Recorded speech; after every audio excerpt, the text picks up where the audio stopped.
In January, one of wrestling's greatest minds was suddenly gone. By March, Vince McMahon was broadcasting from the National Wrestling Alliance's former home and preparing to launch WrestleMania. And by Thanksgiving night, 30,000 people watched a title change hands that would be erased before breakfast. This is the story of the National Wrestling Alliance in 1985, the year the territory system began collapsing. Vince McMahon became an existential threat, and one promoter from Charlotte decided the only way to save the old empire was to take control of it.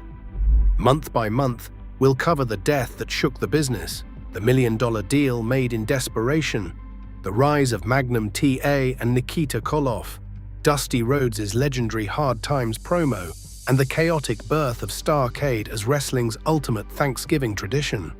Because 1985 was the moment the National Wrestling Alliance stopped being an alliance and became something entirely different, an empire that would burn brighter than ever before, burning out completely. But to understand why 1985 mattered so much, you first need to understand what the National Wrestling Alliance actually was. Because it was never a wrestling company. Not really. The National Wrestling Alliance was founded in 1948, and it was less a promotion than a cartel. A handshake agreement between regional promoters across North America and beyond. Each promoter got his own territory, his own towns, his own TV, his own stars. Nobody invaded anybody else. And binding the whole thing together was one man, the National Wrestling Alliance World Heavyweight Champion, a single traveling champion recognized everywhere who moved from territory to territory defending the gold against each region's top hero. St. Louis 1 week, Florida the next, Charlotte, Atlanta, Dallas, Tokyo. The champion was the sun that every territory orbited around. For nearly 4 decades, the system worked. It made millionaires out of promoters. It made legends out of wrestlers. Lou Thez, Harley Race. And by the mid-80s, the jet-flying, limousine-riding, kiss-stealing nature boy, Ric Flair, who had taken the title from Race. At the very first Starrcade in 1983 and carried it into this story as the standard-bearer of the entire alliance. But by the time the calendar flipped to January 1985, the system was DIYing, and everybody knew exactly who was killing it. Vince McMahon had purchased the World Wrestling Federation from his father in 1982. And he did the one thing the territory system could not survive. He ignored the borders. He took his TV show national. He raided every territory in the country for its biggest stars, most famously plucking Hulk Hogan away from the AWA and putting the World Wrestling Federation Championship on him in January 1984. He bought television time slots out from under rival promoters. He was not interested in joining the Old Boys Club. He was interested in burning it to the ground and salting the earth. And in the summer of 1984, he committed the act that set the stage for everything that happened in 1985. In a deal engineered through minority shareholders, including the Briscoe brothers, McMahon gained control of Georgia Championship Wrestling, and with it the most valuable piece of real estate in the entire industry, the Saturday evening wrestling time slot on Ted Turner's TBS Superstation, the slot that beamed National Wrestling Alliance wrestling into millions of homes across America every single week. On July 14, 1984, fans tuned in expecting Gordon Solie and the stars of Georgia wrestling. What they got instead was Vince McMahon's grinning face and World Wrestling Federation programming. The wrestling world would forever remember that day as Black Saturday. Here is the thing though, Black Saturday backfired. Spectacularly, the Southern wrestling audience did not want the World Wrestling Federation's cartoon product. They rejected it violently. Thousands of complaints flooded into TBS. Ratings for the World Wrestling Federation show cratered. And Ted Turner, unhappy with what McMahon was delivering, allowed 2 other promotions onto his network. Arn Anderson got an early Saturday morning slot for a new group called Championship Wrestling from Georgia. And Bill Watts got a slot for his Mid-South Wrestling, a program so good it quickly became one of the highest-rated shows on the entire network. The World Wrestling Federation clip show, the supposed crown jewel, was getting beaten by the very style of wrestling McMahon claimed was obsolete.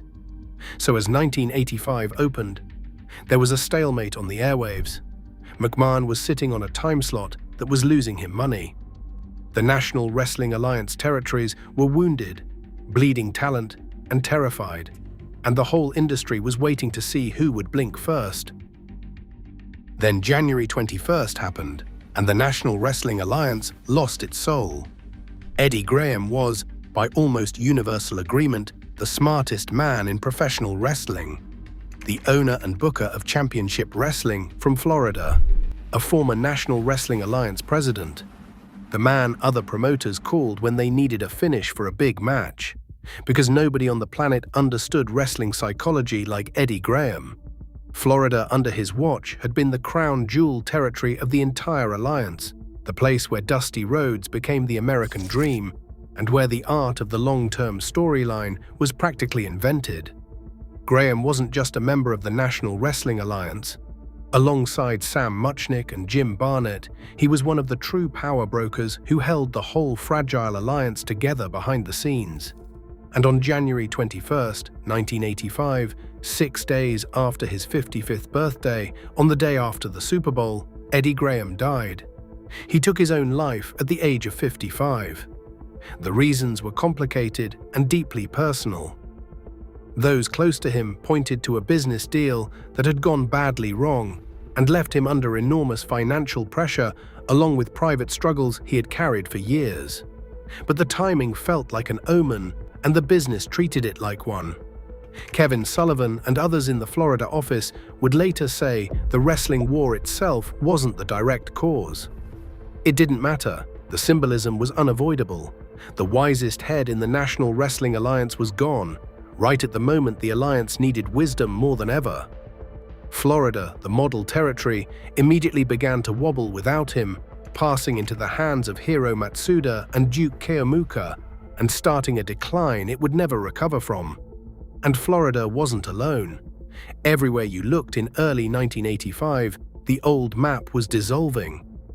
St. Louis, the ceremonial capital of the Alliance for decades, the town where National Wrestling Alliance champions were crowned and business was conducted with an almost religious formality, had already fallen apart following Sam Muchnick's retirement, and the World Wrestling Federation was now running its buildings. For an organization whose entire identity was built on a network of proud, self-governing regional fiefdoms, watching those fiefdoms wink out one at a time was like watching the lights go dark across a city. Each territory that fell took with it decades of history, a roster of local heroes, and a piece of the machinery that kept the traveling champion in business. And the talent was fleeing south to north. Ricky Steamboat, one of the greatest performers the Mid-Atlantic territory ever produced, a man who could have anchored Crockett's roster for a decade, walked out of Jim Crockett Promotions in early 1985 after a falling out with the booking office and signed with Vince McMahon. Barry Windham and Mike Rotundo had already jumped. Every week, it seemed, another name from the National Wrestling Alliance's present or future showed up smiling on World Wrestling Federation television, sometimes wrestling on the very TBS clip show that had started the whole war. The message to everyone left behind was brutal and clear. The money, the exposure, the future, all of it was in the North now. The old alliance couldn't match McMahon's checkbook, and it couldn't match his platform. And the men who made their living inside the ring noticed both facts very quickly. The alliance was hemorrhaging. And on March 31st, 1985, Vince McMahon rolled the dice on the show designed to finish the job. WrestleMania, Madison Square Garden, Hulk Hogan and Mr. T against Roddy Piper and Paul Orndorff. Celebrities everywhere, Muhammad Ali, Cyndi Lauper, Liberace kicking his legs with the Rockettes. It was wrestling reimagined as pop culture spectacle, broadcast on closed-circuit screens across the continent, and it was a gamble so enormous that McMahon later admitted failure would have bankrupted the company. It did not fail. WrestleMania was a smash. And in one afternoon, the entire balance of power in professional wrestling shifted. The World Wrestling Federation was no longer just a rogue territory with delusions of grandeur. It was now, unquestionably, the biggest wrestling company on Earth, with mainstream media attention the National Wrestling Alliance could only dream about. Every promoter in the alliance watched those celebrity-filled highlights and understood, on a cellular level, that the old way of doing business was over. You either got national or you got dead. Which brings us to the man who decided to get national. Jim Crockett Jr. Crockett ran Jim Crockett Promotions out of Charlotte, North Carolina, Mid-Atlantic Championship Wrestling, the family business since 1931, inherited from his father. And of all the National Wrestling Alliance promoters staring at the World Wrestling Federation juggernaut, Crockett was the only one with the pieces to actually fight back. He had Ric Flair, the world champion, under his roof. He had the deepest roster in the alliance. He had Starrcade, the closed-circuit Thanksgiving supercard that predated WrestleMania by a year and a half. And crucially, he had just hired a booker with the biggest creative brain in the business, Dusty Rhodes, the American Dream himself, who had come up under Eddie Graham in Florida and now controlled the pencil in Charlotte. What Crockett did not have was national television.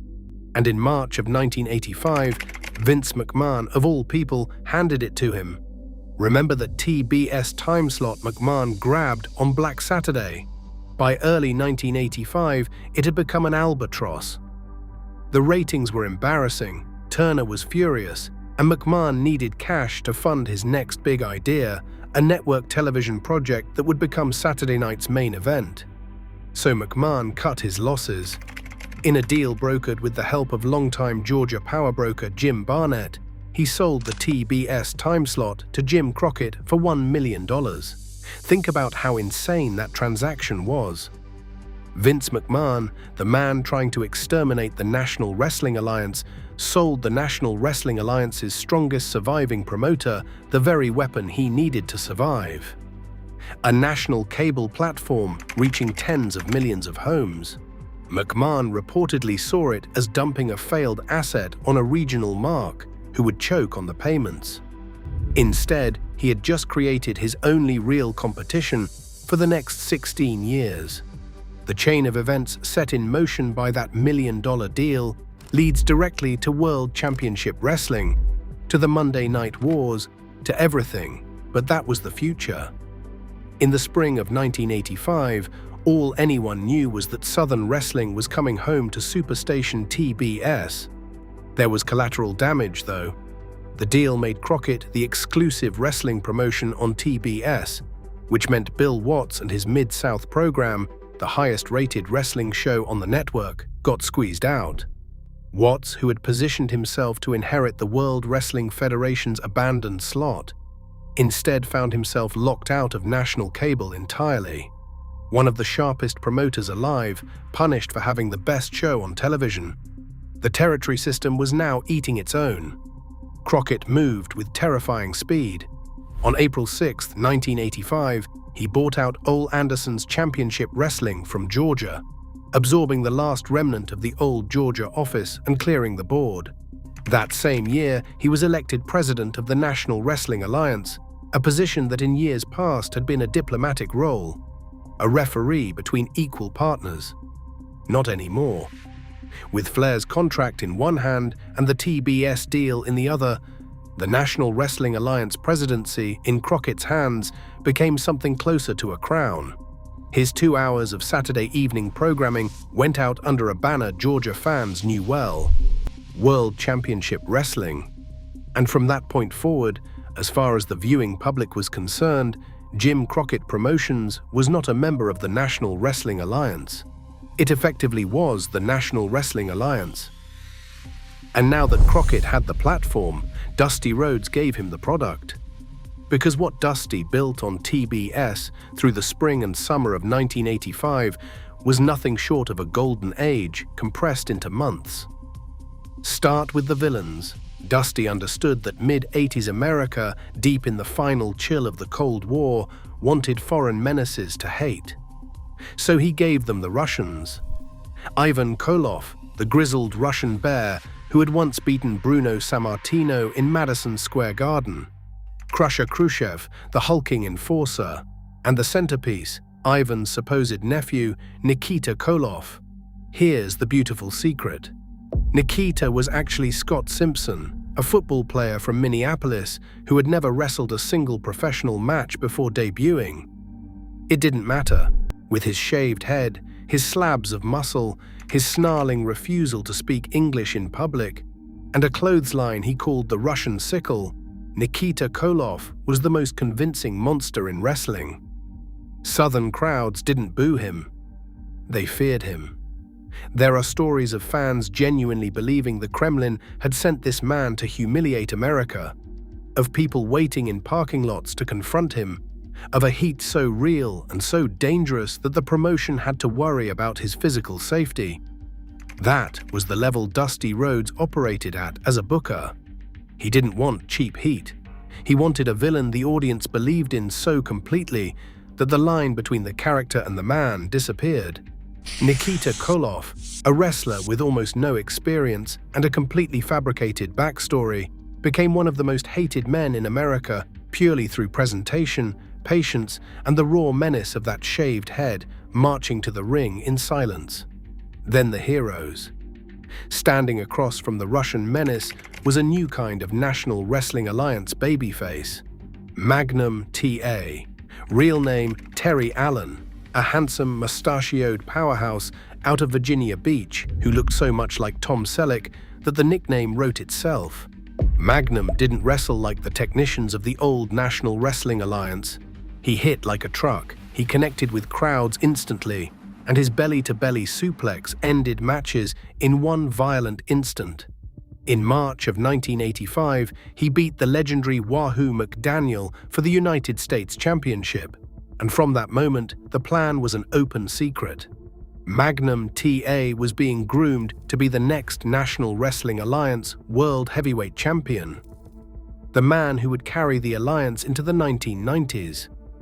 And opposite Magnum stood the perfect enemy, Tully Blanchard, arrogant, gifted, detestable, flanked by his valet baby doll, whom he had won from Magnum in a match with her services at stake.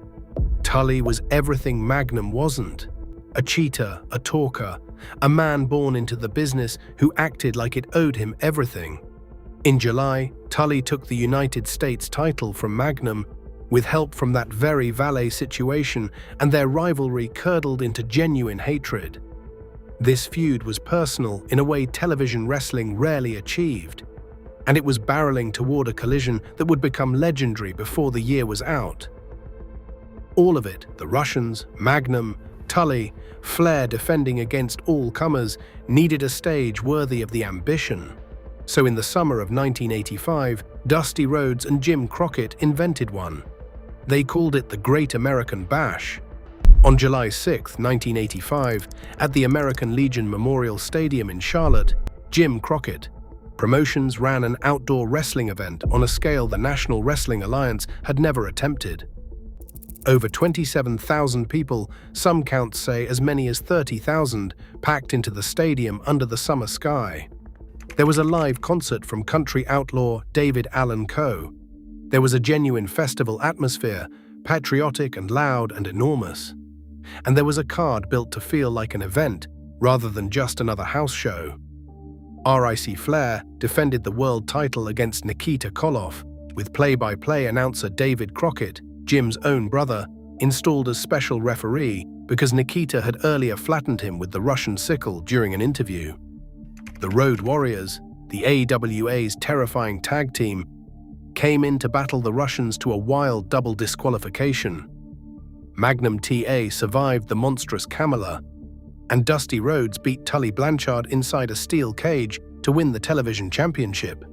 The Great American Bash was a monster success, both at the gate and as a statement of intent.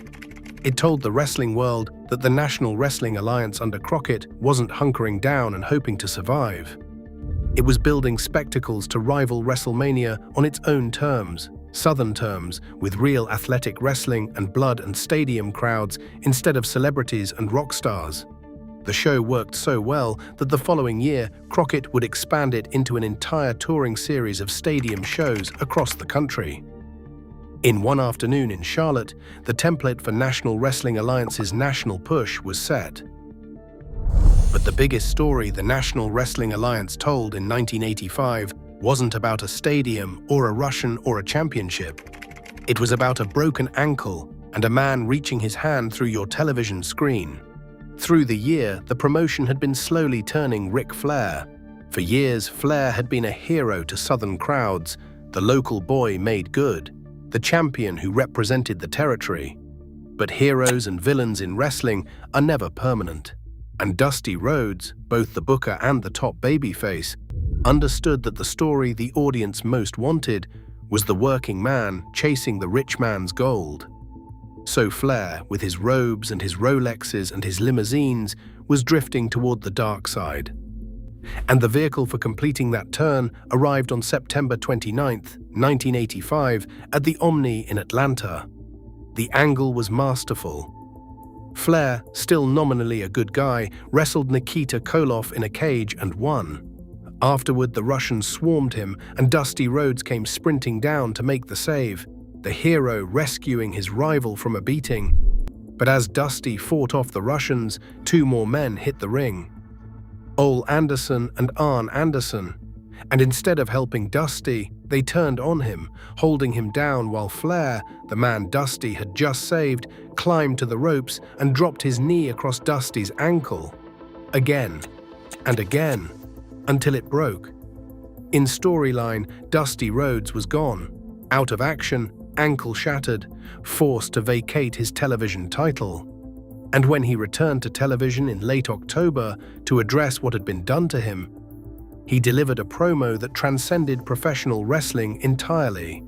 It became known simply as Hard Times. Dusty stood in front of the camera and he started the way any wrestler would, thanking the fans who had sent him letters while he was hurt. But then he widened the lens. He talked about Ric Flair breaking his ankle, and then he talked about something bigger. He talked about the textile workers in the Carolinas losing their jobs, the auto workers sent home, the families who couldn't feed their kids. He drew a line, direct and unmistakable, between the pain Flair had inflicted on him and the pain that ordinary working Americans felt every single day. Flair, the man in the alligator shoes who cherished his gold above all else, became a stand-in for every rich man who had ever ground a working person down.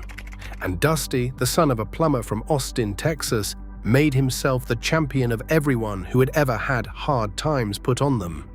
It was, and remains, arguably the single greatest promo in the history of the business. 40 years later, fans still quote it, still feel it. What made it work wasn't just Dusty's charisma, though that was overwhelming. It was that a scripted wrestling grudge suddenly meant something real. It connected to people's actual lives. That was the genius of Dusty Rhodes as a booker, and 1985 was the year it reached its peak. He didn't just want you to boo Ric Flair. He wanted you to see yourself in the fight. And that fight was building toward a specific night. Because everything the National Wrestling Alliance did in the back half of 1985, every angle and every promo was pointing at one destination: Starrcade. Starrcade 1985, subtitled The Gathering, took place on November the 28th, Thanksgiving night.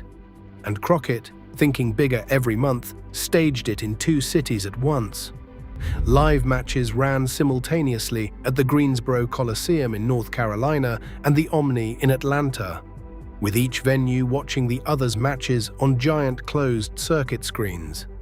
It was, essentially, wrestling's answer to a stadium tour, an event too big for one building to hold. The card was stacked with payoffs. The Rock and Roll Express, Ricky Morton and Robert Gibson, the teenage heartthrob babyfaces who drove arenas of screaming fans into a frenzy, took the World Tag Team titles off the Russians in a steel cage. And in the match that many believe stole the entire show, Magnum T.A. and Tully Blanchard finally settled their war. It wasn't just a cage match, it was an I Quit match inside the cage, meaning there were no pinfalls, no countouts, no escape. The only way to win was to make your enemy grab the microphone and say the words, "I quit." And Magnum and Tully threw everything they had at each other, trying to force those words out. For nearly 15 minutes, they battled back and forth. Both men bloodied and exhausted, the crowd roaring at every reversal. The finish came when Tully, desperate, tried to use a jagged piece of wood he had broken off a chair as a weapon. Magnum wrestled it away from him, turned it back around, and pressed the advantage until Blanchard finally gave in and said the words. Magnum T.A. won back the United States Championship, and in doing so cemented himself as the future of the promotion, the heir apparent. The next world champion, everyone was certain of it. And then came the main event, Ric Flair defending the National Wrestling Alliance World Heavyweight Championship against Dusty Rhodes. The rich man against the working man, the whole year in a single match. For all its build-up, the match itself was chaos. Referee Tommy Young got knocked down in the melee. The Andersons came running to interfere on Flair's behalf, and in the confusion, a second referee sprinted to the ring. Dusty rolled Flair up, and the count went down. Dusty Rhodes had done it. He had beaten Ric Flair for the World Championship. Greensboro and Atlanta erupted. The American Dream stood in the ring holding the biggest prize in wrestling. The working man's hero vindicated at last on the grandest night of the year. Except he hadn't. Not really. Within 24 hours, the National Wrestling Alliance reversed the decision. The story was that because of the interference from the Andersons and the confusion with the referees, the win did not count. It was overturned to a victory for Dusty by disqualification, which meant the title could not change hands. Ric Flair was still the World Heavyweight Champion. Dusty had won the match and lost the belt in the same breath.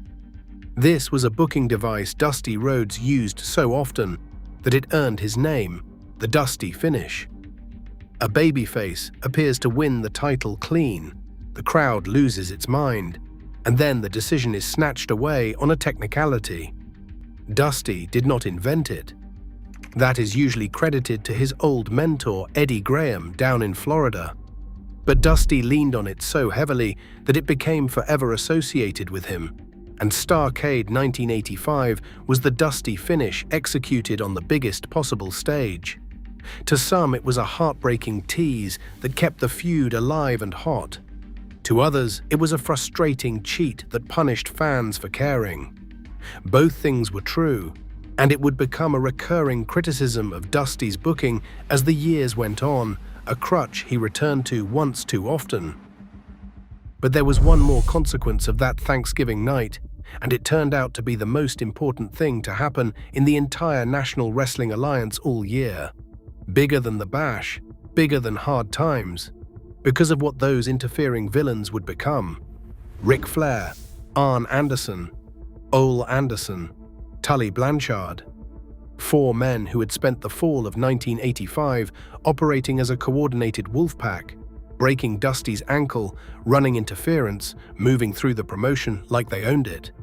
In January of 1986, just weeks after Starrcade, they would stand together with manager J.J. Dillon and give themselves a name, comparing their destructive 4-man force to the biblical harbingers of the apocalypse.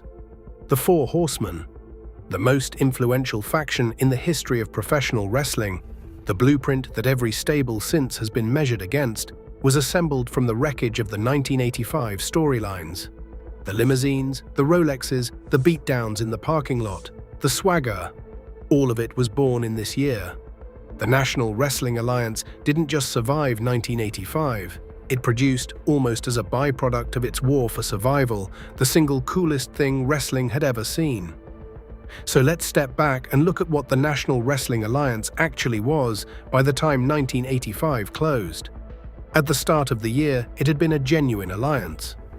A loose federation of independent territories, Florida and Georgia, and the Mid-Atlantic and Mid-South and St. Louis and the rest, bound together by a traveling champion and a gentleman's agreement. By the end of the year, that alliance existed mostly on paper. Eddie Graham was dead and Florida was fading. St. Louis was gone. Bill Watts was locked off national television. The territories that had defined the National Wrestling Alliance for 40 years were, one by one, going dark or going broke. What remained, what actually appeared on TBS every Saturday and drew 30,000 people to a stadium and sold out closed-circuit arenas on Thanksgiving, was one company. Jim Crockett Promotions, flying the National Wrestling Alliance flag, holding the National Wrestling Alliance title on Ric Flair, and increasingly acting as though it and the Alliance were the same thing. That was the great paradox of 1985. It was simultaneously the year the National Wrestling Alliance nearly died and the year it had never looked healthier. The old cooperative model was finished, killed by Vince McMahon's national expansion and its own internal decay. But the brand, the wrestling, the storytelling, all of it hit a creative high that arguably surpassed anything the World Wrestling Federation was doing. WrestleMania had bigger celebrities. Charlotte had better matches and deeper stories. The World Wrestling Federation sold cartoon superheroes. The National Wrestling Alliance sold hard times, hard-hitting struggles in a cage, and a Russian nightmare marching through the American South. Crockett looked at his success and made the natural decision. He pushed the accelerator to the floor. Over the next 2 years, he would take the Great American Bash on a national stadium tour, launch the Crockett Cup Tag Team Tournament at the New Orleans Superdome, buy up more struggling territories, and expand Jim Crockett Promotions from a regional operation into a genuine national company chasing the World Wrestling Federation from coast to coast. Everything that happened in 1985, the TBS deal, the Bash, the Horsemen, Magnum's rise, was the launchpad for that ambition. And here's the bittersweet part. It burned too hot. The frantic national expansion that 1985 set in motion would, within 3 years, spend Jim Crockett Promotions into the ground. The travel costs, the guaranteed contracts, the arms race with a better-funded McMahon, all of it drained the company dry. In November of 1988, Crockett, deep in debt, would sell his promotion to Ted Turner, and what had been the National Wrestling Alliance's last great stronghold would become World Championship Wrestling, WCW, a company Turner had, in a sense, set in motion the moment his network took Southern Wrestling back in 1985. And that is the strange, looping irony of the whole story. The $1 million Vince McMahon took to walk away from TBS didn't get rid of the National Wrestling Alliance. It funded the thing that would haunt him for the next decade. The Southern Territory Crockett rebuilt on that time slot, the roster he assembled, the Saturday night habit he restored in millions of homes, all of it became the foundation Ted Turner inherited. And a little over 10 years later, that foundation would grow into the only company that ever truly beat Vince McMahon at his own game, week after week, on Monday nights. All of it traces back to a desperate year when the National Wrestling Alliance simply refused to die. There's an even sadder footnote. Magnum T.A., the mustachioed hero groomed all through 1985 to become the face of the company, the man who was supposed to take the title from Flair and lead the National Wrestling Alliance into the next era, never got there. In October of 1986, less than a year after his hard-fought triumph over Tully Blanchard at Starrcade, Magnum was involved in a serious car accident on a rain-slicked Charlotte road. The crash caused severe injuries that ended his wrestling career on the spot. The future the National Wrestling Alliance had spent all of 1985 building toward vanished in an instant on a wet street. It's one of the great what-ifs in wrestling history, and its roots run straight back to the promise of this year. But none of that tragedy was visible yet in December of 1985. What was visible was a company that had stared down the apocalypse and answered with the best year of wrestling anyone had seen. A death had opened it. A $1 million deal had defined it. A stadium, a promo, and a Thanksgiving doubleheader had crowned it.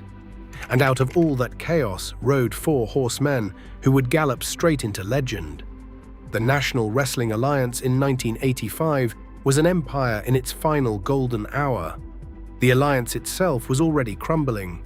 its territories going dark one by one, its cooperative soul dead on a January morning in Tampa. But the light it threw off in those months, Ric Flair and Dusty Rhodes, Magnum and Tully bleeding in a cage, a fake Russian terrifying the South, and a plumber's son telling the whole country he understood their hard times. It just couldn't last. And maybe that's what makes 1985 the most important year in the National Wrestling Alliance's entire history. Not because it saved the alliance, it didn't, but because in trying to save it, they created something unforgettable.